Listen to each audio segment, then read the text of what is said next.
എല്ലാവർക്കും നമ്മുടെ ചാനലിലേക്ക് സ്വാഗതം. ഇന്ന് നമ്മളൊരു കറിയുടെ റെസിപ്പിയാണ് ചെയ്തെടുക്കുന്നത്. മീനില്ലാതെ തന്നെ നമുക്ക് മീൻ കറി തയ്യാറാക്കാം. വളരെ എളുപ്പത്തിലും നല്ല സ്വാദിഷ്ടമായിട്ട് നമുക്കിത് തയ്യാറാക്കാം. നിങ്ങൾക്കിത് ചോറിൻ്റെയോ ദോശയുടെയോ അപ്പത്തിൻ്റെയോ എല്ലാത്തിൻ്റെയും കൂടെ അടിപൊളിയായിട്ട് കഴിക്കാൻ പറ്റുന്നതാണ്.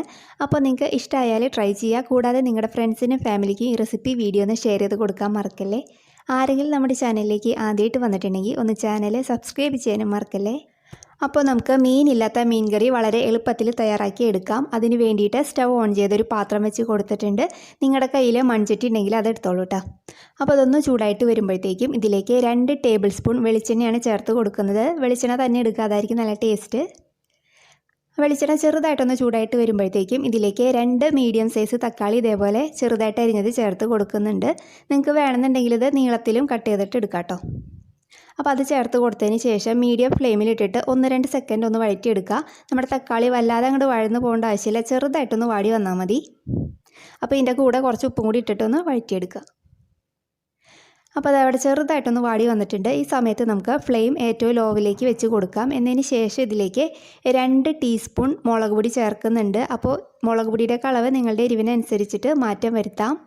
പിന്നെ ഇതിലേക്ക് ഒരു 1/4 ടീസ്പൂൺ മഞ്ഞൾപ്പൊടിയും കൂടി ചേർത്ത് കൊടുക്കുക. എന്നിട്ട് നന്നായിട്ട് നമുക്ക് വഴറ്റിയെടുക്കാം. അപ്പോൾ ലോ ഫ്ലെയിമിൽ ഇട്ടിട്ട് ചെയ്തെടുക്കുക, അല്ലെങ്കിൽ നമ്മുടെ മുളക് പൊടിയൊക്കെ പെട്ടെന്ന് അങ്ങോട്ട് കരിഞ്ഞു പോകും. അപ്പോൾ അത് കുറച്ച് സമയം കഴിഞ്ഞപ്പോഴത്തേക്ക് നമ്മുടെ പൊടികളുടെ പച്ചമണമൊക്കെ ഒന്ന് മാറി നന്നായിട്ട് വഴന്ന് വന്നിട്ടുണ്ട്. ഇനി ഇതിലേക്ക് ഞാൻ 1/4 കപ്പ് തേങ്ങയുടെ 2ാം പാലാണ് ചേർത്ത് കൊടുക്കുന്നത്. അപ്പോൾ നിങ്ങൾക്ക് ഇതിന് പകരം 1/4 കപ്പ് പച്ചവെള്ളമായാലും ചേർത്ത് കൊടുക്കാം. അപ്പോൾ അതും കൂടി ചേർത്ത് കൊടുത്തിട്ടുണ്ട്. ഇനി ഇതിലേക്ക് 2 നല്ല എരിവുള്ള പച്ചമുളക് ചെറുതായിട്ട് അരിഞ്ഞത് ചേർക്കുന്നുണ്ട്. അതേപോലെ ഒരു ചെറിയ കഷ്ണം ഇഞ്ചി, ഒരു 10 അല്ലി ചെറിയുള്ളി നന്നായിട്ട് ചതച്ചെടുത്തത് ചേർത്ത് കൊടുക്കുന്നുണ്ട്. പിന്നെ ഇതിലേക്ക് കുറച്ച് കറിവേപ്പിലയും കൂടി ചേർത്ത് കൊടുക്കാം. അപ്പോൾ നമ്മൾ മീൻ കറിയാണല്ലോ വയ്ക്കുന്നത്, അപ്പോൾ അതിന് വേണ്ടിയിട്ട് ഇതിലേക്ക് ഒരു 2 കഷ്ണം കുടംപുളി നന്നായിട്ട് കഴുകി വൃത്തിയാക്കി ചേർത്ത് കൊടുക്കുന്നുണ്ട്. അപ്പോൾ നിങ്ങളുടെ കയ്യിലുള്ള പുളി രസം അനുസരിച്ചിട്ട് ചേർത്ത് കൊടുക്കാം. നിങ്ങൾക്ക് ഇതിന് പകരം വാളൻപുളി ആയാലും പിഴിഞ്ഞൊഴിക്കാം. പക്ഷേ നമ്മൾ മീൻ കറിയിൽ എപ്പോഴും കുടംപുളിയാണല്ലോ ഉപയോഗിക്കാറ്, അപ്പോൾ അതുകൊണ്ട് ഞാൻ 2 കഷ്ണം ചേർത്ത് കൊടുത്തിട്ടുണ്ട്. ഇതിന് നമുക്കൊരു മീഡിയം ഫ്ലെയിമിലിട്ടിട്ട് ഒരു 5 മിനിറ്റ് ഒന്ന് തിളപ്പിച്ചെടുക്കുക. അത് അടച്ചൊന്നും വെക്കേണ്ട ആവശ്യമില്ല, തുറന്ന് വെച്ചിട്ട് തന്നെ നമുക്കിതൊന്ന് തിളപ്പിച്ചെടുക്കാം. ചെറുതായിട്ടൊന്ന് കുറുകി വരണം, അതുവരെ നമുക്കിതൊന്ന് തിളപ്പിച്ചെടുക്കാം. അപ്പോൾ നമ്മുടെ കറി കുറച്ച് സമയം കഴിഞ്ഞപ്പോഴത്തേക്കും നന്നായിട്ട് കുറുകി വന്നിട്ടുണ്ട്.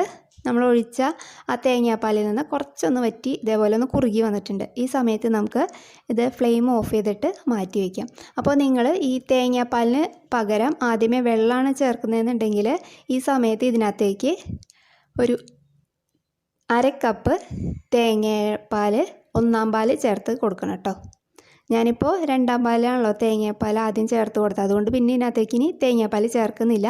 നിങ്ങൾ ആദ്യം വെള്ളമാണ് ചേർക്കുന്നതെന്നുണ്ടെങ്കിൽ ഈ സമയത്ത് ഇതിനകത്തേക്ക് തേങ്ങയുടെ 1ാം പാൽ ചേർത്ത് കൊടുക്കാൻ മറക്കരുത്. എന്നിട്ട് ഇതേപോലെ ഒന്ന് മിക്സ് ചെയ്തിട്ട് മാറ്റി വയ്ക്കാം. ഇനി നമുക്ക് ഇതിനകത്തേക്ക് താളിച്ചൊഴിക്കാം. അതിന് വേണ്ടിയിട്ട് സ്റ്റവ് ഓൺ ചെയ്ത് വേറൊരു പാത്രം വെച്ച് കൊടുത്തിട്ടുണ്ട്. അതൊന്ന് ചൂടായിട്ട് വരുമ്പോഴത്തേക്ക് ഇതിലേക്ക് 1 ടേബിൾ സ്പൂൺ വെളിച്ചെണ്ണയാണ് ചേർത്ത് കൊടുക്കുന്നത്. വെളിച്ചെണ്ണ ചൂടായിട്ട് വരുമ്പോഴത്തേക്ക് ഇതിലേക്ക് കുറച്ച് കടുക് ഇട്ടൊന്ന് പൊട്ടിച്ചെടുക്കാം. പിന്നെ ഇതിലേക്ക് കുറച്ച് ഉലുവ കൊടുക്കാം. പിന്നെ ഒരു 2 വറ്റൽമുളക് ചേർത്ത് കൊടുക്കുന്നുണ്ട്. പിന്നെ ഇതിലേക്ക് കുറച്ച് കറിവേപ്പിലയും കൂടി ചേർക്കാം. ഇനി ഇതിലേക്ക് 1 ടീസ്പൂൺ മുളക് പൊടിയും കൂടി ചേർക്കുന്നുണ്ട്. നമ്മൾ അവസാനം മുളക് ഇതേപോലെ മൂപ്പിച്ച് ഇതിനകത്തേക്ക് ചേർക്കുമ്പോൾ നല്ലൊരു ഫ്ലേവറായിരിക്കും നമ്മുടെ ഈ കറിക്ക് കേട്ടോ. അപ്പോൾ അതൊന്ന് ഫ്രൈ ആയി വന്നിട്ടുണ്ട്. ഇത് നമുക്ക് നമ്മുടെ കറിയിലേക്ക് താളിച്ചൊഴിക്കാം. താളിച്ചൊഴിച്ചതിന് ശേഷം നമ്മളിത് അപ്പം തന്നെ ഇതൊന്ന് അടച്ച് വെച്ചിരിക്കുക. അപ്പോൾ അതിനകത്ത് ആ ഫ്ലേവറൊക്കെ അതിനകത്ത് തന്നെ ഇരുന്നിട്ട് നല്ലൊരു ഫ്ലേവറായിരിക്കും നമ്മൾ കുറച്ച് സമയം കഴിഞ്ഞിട്ട് എടുക്കുമ്പോൾ കേട്ടോ. അപ്പോൾ ഇനി നമുക്ക് കുറച്ച് സമയം കഴിഞ്ഞിട്ടൊന്ന് നോക്കാം. അപ്പോൾ നമ്മൾ നേരത്തെ റെഡിയാക്കി വെച്ച മീനില്ലാത്ത മീൻ കറി കുറച്ച് സമയം കഴിഞ്ഞപ്പോഴത്തേക്കും നന്നായിട്ട് കുറുകി വന്നിട്ടുണ്ട്. ഇത് നന്നായിട്ടൊന്ന് മിക്സ് ചെയ്ത് കൊടുക്കാം.